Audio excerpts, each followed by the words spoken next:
আসসালামু আলাইকুম আহমতুল্লাহ।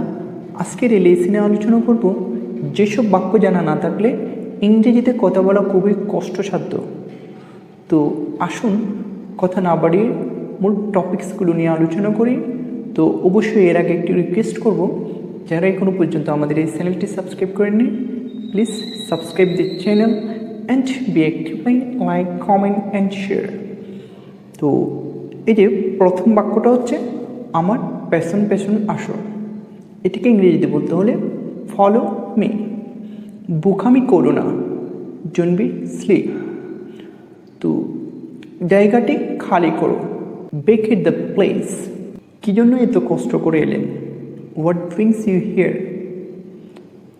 আপনি কেন এত কষ্ট করছেন? Why do you travel yourself? আপনি এখানে কবে থেকে আসছেন? For how long have you been? আমাদের বাড়িতে কখন আসবেন? When will you come to us? পড়ালেখা ছেড়ে দিলে কেন? Why you stop it your studies?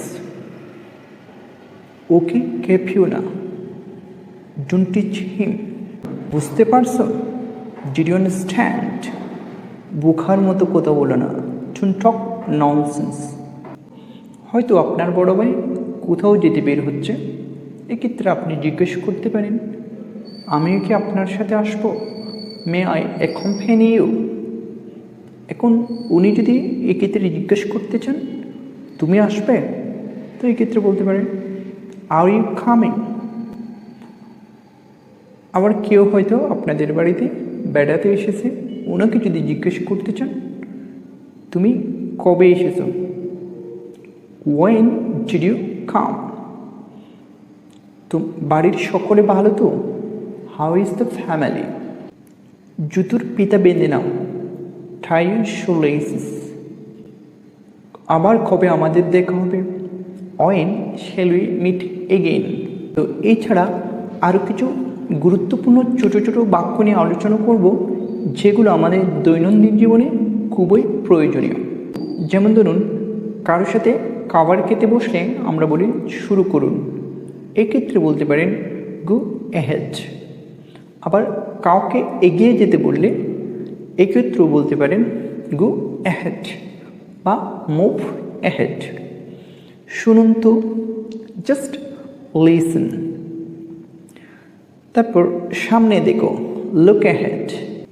নিশ্চয়ই আসবে, অবশ্যই আসবে। টু কাম, ফিরে এসো। কাম ব্যাক, ফিরে যাও। Go back. দেরি করো না, ডোন্ট ডিলে। কখনো বলো না, নেভার ফরগেট। কাল আমাদের দেরি হবে না, we shan't be late tomorrow. আগামীকাল বাবা বাড়িতে থাকবেন না, father will be at home tomorrow. Father will be at home tomorrow. আমার সাথে সাথে এসো বললে এটাও বলতে পারেন কিপ পেস উইথ মি। শীঘ্রই আসো বা তাড়াতাড়ি আসো, কাম সুন। তাকে ডেকে পাঠাও, সেন্ড ফর হিম। তোমার চালচলন শুধরাও, তোমার চালচলন শুধরাও। Mend your ways. কোনো মিটিং বা ফাংশনে উপস্থিত হতে দেরি হলে আমরা বলে থাকি দেরি হওয়ার জন্য দুঃখিত। এটিকে ইংরেজিতে বললে এভাবেই বলতে পারেন sorry for being late. Sorry for being late.